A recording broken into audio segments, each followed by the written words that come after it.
नगर निकाय चुनाव अंतर्गत आज हम पहुंच चुके हैं वार्ड नंबर 20 लोढ़ान में, जहां आज हमारी मुलाकात सपा के भावी प्रत्याशी मुरारी यादव जी से होने वाली है। और मैं बता दूं इनके बारे में कि ये वर्तमान समय में लोढ़ान ग्राम पंचायत के प्रधान भी हैं और लगभग 5 वर्षों से जो है कि यहाँ पर वो कार्य कर चुके हैं। लेकिन 2 वर्ष इनको जो है कि कोई कार्यवाहक के रूप में सिर्फ रखा गया है, कोई विकास के लिए फंड नहीं दिया गया। और इसके पूर्व में जो है कि ये शहर उत्तरी विधानसभा से जो है कि उपाध्यक्ष पद पे भी रह चुके हैं। इनके राजनीतिक कैरियर के बारे में और सामाजिक कैरियर के बारे में और वर्तमान समय में आने वाले समय में वार्ड नंबर 20 के 6-7 गांवों को मिला करके वार्ड नंबर 20 बना है, उसमें इनकी क्या कार्यप्रणाली रहेगी कि वार्ड नंबर 20 को ये आगे ले जाएंगे और विकास कार्य करेंगे। तो मिलेंगे मुरारी यादव जी से और जानेंगे उन्हीं की जुबानी कि वार्ड नंबर 20 के लिए उनकी क्या प्लानिंग है और कैसे इस वार्ड को आगे ले जाने का वो कार्य करेंगे। तो मिलते हैं मुरारी यादव जी। प्रधान जी नमस्कार। नमस्कार। नमस्कार। क्या हाल चाल है आपका? बढ़िया है सर। सबसे पहले तो मैं आपको बधाई दूंगा कि आप लोगों को जो है ग्राम पंचायत से निकाल करके जो है कि नगर निगम में शामिल कर लिया गया है। लेकिन जो है कि आपके सामने आप प्रधान रहे हैं और ग्रामीण और शहरी जीवन में बहुत अंतर होता है। तो कैसे आपके आने वाले समय में प्लानिंग होगी कि इन जो 5-6 गाँव के वार्ड नंबर 20 में जोड़े गए हैं लोढ़ान में, तो कैसे इन गाँव का विकास आने वाले समय में आप करेंगे? पहले तो मैं आपको धन्यवाद देना चाहता हूँ कि जो हमारे क्षेत्र वार्ड नंबर 20 में आप पधारे, इसके लिए मैं आपको बहुत धन्यवाद देता हूँ। तो मैं अपने वार्ड नंबर 20 ग्राम लोढ़ान और सभी 6 गांव अहमदपुर, सरसवा, हरिहरपुर, दानोपुर, कानूली और ग्राम लोढ़ान सभी क्षेत्रवासियों को, ग्रामवासियों को, सबको मैं प्रणाम करता हूँ और आपके चैनल के माध्यम से धन्यवाद देता हूँ। बड़ों को, बुजुर्गों को, माताओं बहनों को, सभी को नमन करता हूँ। वार्ड नंबर 20 एक ऐसा वार्ड बना है जो 100 वार्ड में मैं कहना चाहता हूँ कि ये 20 है। वार्ड लोढ़ान नंबर 20 तो 20 है और 20 रहेगा। प्रधान जी, अभी जो है कि आप एक गांव का दायित्व निभाने के लिए जो है कि 5 वर्षों से लगे और जो कि 2 साल आप लोग कार्यवाहक के रूप में काम किए, तो क्या लगता है कि जो 5-6 गांव आपके वार्ड में जोड़े गए हैं, तो उनको बखूबी आप कैसे जिम्मेदारियों के साथ निभा पाएंगे? जैसे कि मैं ग्राम सभा लोढ़ान का ग्राम प्रधान रहा हूँ, 5000-7000 जनता का प्रतिनिधि किया हूँ, ये मुझे अनुभव है।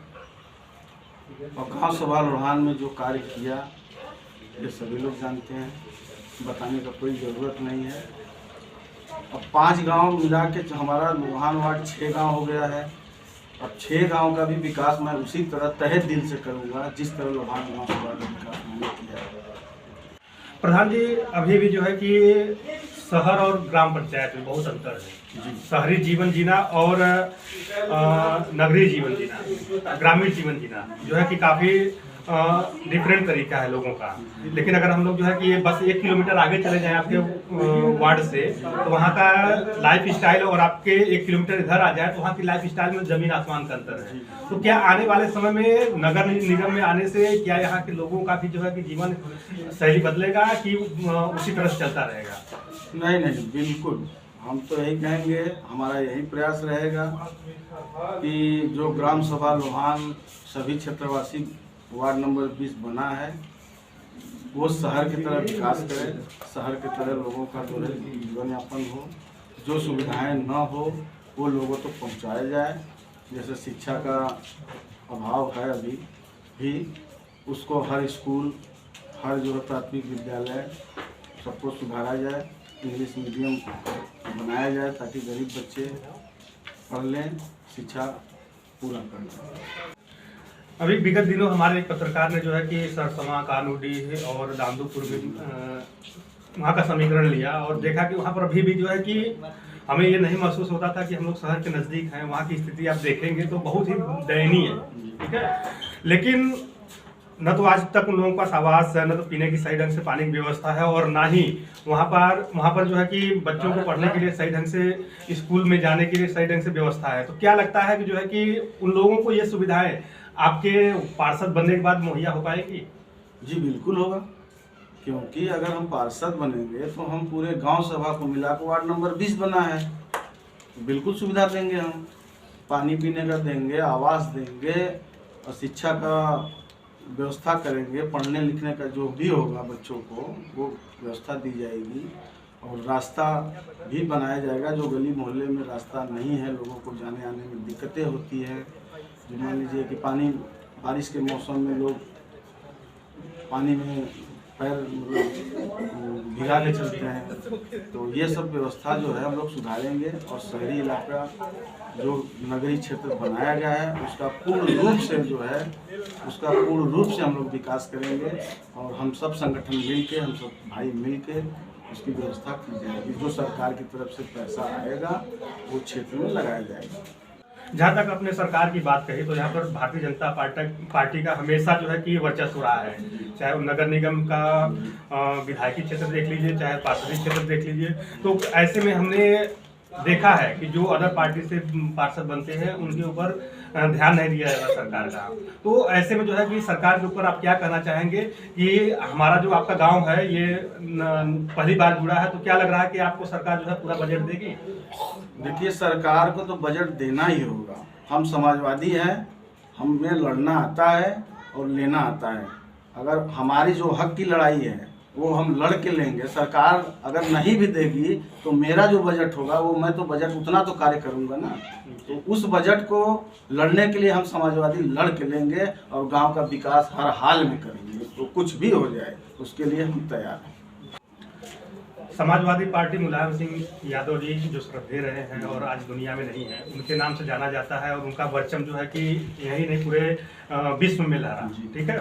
तो क्या लग रहा है कि जो है कि आने वाले समय में अभी विधानसभा चुनाव में जो है कि बहुत ही कम सीटों के अंतर से जो है कि समाजवादी पार्टी को शिकस्त मिली, तो क्या लग रहा है आने वाले समय में जो है कि पार्टी उभर करके सरकार बनाने में कामयाब होगी? बिल्कुल बिल्कुल सरकार बनेगी। आने वाला जो समय है 2024 में बदलाव होगा, समाजवादी आएगी। 2027 में जो आएगा उसमें भी समाजवादी आएगा और नगर निकाय में भी हम लोग 50+ सीट जीतने जा रहे हैं। ऐसा होगा क्योंकि जनता में बदलाव है, महंगाई में स्तर चरम पर जा रही है और इसलिए जनता में बहुत बड़ा बदलाव होने वाला है। आप आगे देखिए ये बदलाव होगा और हम अपने नेताजी को श्रद्धांजलि अर्पित करते हैं। हम लोग ऐसे हमारे नेताजी हैं, उनके जैसा कोई नहीं है। माननीय मुलायम सिंह यादव जैसा नेता हमारे पूरे उत्तर प्रदेश में क्या भारत में कोई नहीं है।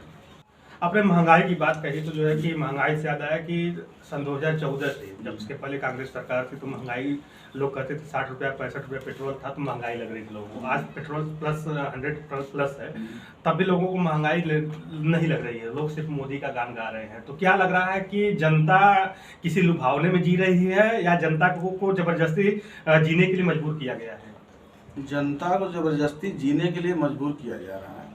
महंगाई जो कह रहे हैं, महंगाई आप देख रहे हैं 2014 से लेकर 2022 तक। आप अरहर की दाल ले लीजिए 60 से 65 रुपये केजी था, आज देखिए 150 है। सरसों का तेल लीजिए 150 200। तो महंगाई हर स्तर पर जा रही है और गरीब मजदूरों का जो है मजदूरी बढ़ नहीं रहा है, वो वहीं पर है जहाँ पहले था। तो ये तो तानाशाही सरकार चल रही है और जो आप कह रहे हैं गुण गा रहे हैं तो ऐसा है नहीं। अब बदलाव जनता को 10 साल में 7 साल में इनके कार्यकाल को और हमारे योगी जी के भी कार्यकाल को लोगों ने अब देख लिया है। सारी खूबियाँ धीरे धीरे लोग पहचान गए हैं। बदलाव जनता लाएगी ये मुझे विश्वास है और चैनल के माध्यम से मैं अपने जनता से भी यही उम्मीद करूँगा कि आप बदलाव लाइए, सरकार बदलिए और अच्छे कार्यों को विकास की गति दिया जाए। योगी सरकार कहती है कि जो है कि गुंडागर्दी हटाएंगे, लेकिन कहीं ना कहीं देखा जाए तो आज हिंदू और मुसलमान के बीच में एक दरार पैदा करने की बात हो रही है। मुख्तार अंसारी के ऊपर कई धाराओं को डाल करके उनको जेल में डाल दिया गया और हमेशा के लिए उनका करियर खत्म कर दिया गया। और अपने उसी पक्ष में देखा जाए तो जो उनके प्रतिद्वंदी रहे ब्रिजेश सिंह, उनको जो है कि माननीय बना दिया गया। तो क्या लग रहा है इसमें हिंदुत्व को बढ़ावा दिया जा रहा है या अदर जाति को जो है कि नीचे गिराने का ये तरीका दिखाया जा रहा है? नहीं, देखिए हिंदुत्व को बढ़ावा देना चाहिए। हम ये नहीं कह रहे कि हिंदू को बढ़ावा दीजिए। देखिए हमारे यहाँ जो संस्कृति है, इस संस्कृति में हम हिंदू मुस्लिम सिख ईसाई सब हैं भाई भाई। तो उनका मजहब है, मेरा मजहब है, किसी के भी मजहब के खिलाफ नहीं बोलना चाहिए, ये मेरा मानना है। तो हिंदू को बढ़ावा भी देना चाहिए, मुस्लिम भाई भी हैं, सिख ईसाई भी हैं, हम सब भाई हैं। अगर एकता को रखना है और अपने लोकतंत्र को बचाना है तो भाजपा को हटाइए, हिंदू मुस्लिम सब भाग जाएंगे। हिंदू मतलब मेरे कहने का मतलब हिंदू मुस्लिम को जो लड़ाई है ये हट जाएगा और एकता मजबूत होगी। अगर हम रोड की बात करें तो जो है कि अभी भी आपके वार्ड में लोढ़ान में रोडों की स्थिति बहुत ही दयनीय है। आप वो पूरे गांव को देख लेंगे, अभी भी आपके यहाँ भी जो रोडें जर्जर है, हमारे कई जगहों पे जर्जर है। तो इसके लिए कौन जिम्मेदार है? इसके लिए सरकार जिम्मेदार है। हमारे ग्राम सभा में जब तक मैं ग्राम प्रधान रहा, जो बजट आया है आप लोग उसको देख सकते हैं, चेक कर सकते हैं। जो बजट था मैंने उस बजट को बखूबी से अपने गांव सभा में, जो रोडें गांव की गलियां थी उसको तो मैं दुरुस्त कर दिया। जो विकास मंडी परिषद के माध्यम से जो रोडें आती है वो हमारे बजट में काम कराने के लिए वो पैसा नहीं था। और मेरे खाते में जो ग्राम सभा बजट था वो लास्ट मोमेंट तक मैंने 300 कुछ रुपया मेरे खाते में छूटा है, बाकी सारा बजट मैं अपने गांव सभा में लगा दिया हूं। आप घूम के गांव सभा की गलियों में हर जगह लोगों से पूछ के देख लीजिएगा कैसा है कैसा नहीं। लेकिन सरकार की जो बजट थी हमारे मेन रोडों को वो नहीं बना। अभी हर ग्राम पंचायत में सरकार कहती है कि जल जीवन मिशन के तहत घर घर पानी हम भेजेंगे, लेकिन ऐसी व्यवस्था आपके वार्ड में कहीं भी अभी हमने नहीं देखा कि कोई व्यवस्था दो कि लोगों को पानी की मुहैया हो पाए। बहुत सारे जगहों पे अभी भी जो है हैंडपंप लगे हैं तो रिबोर नहीं हो रहे हैं। तो इसके पीछे जो है कि क्या वजह है कि लोगों को पानी के लिए दर बदर भटकना पड़ रहा है? पहले तो मैं सबसे पहले ये कहना चाहूँगा, जो आप रिबोर की बात कर रहे हैं, पानी की बात कर रहे हैं, नगरीय सीमा तो इन्होंने कर दिया। नगर सीमा 2020 दिसंबर से ही कर दिया। और पहले 2 वर्षों से हम लोग हमारे सभी गांव जो नए वार्ड बने हैं, एक तरफ मानिए तो हम लोग अनाथ हो गए।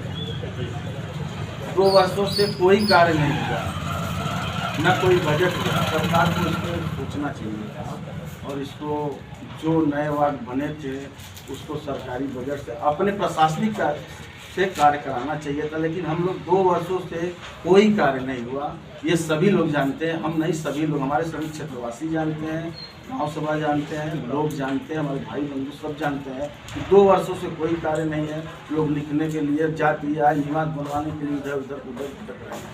तो सरकार को पहले इसकी कार्यों को पूरा कर लेना चाहिए था, तभी करना चाहिए, तो मेरा मानना है।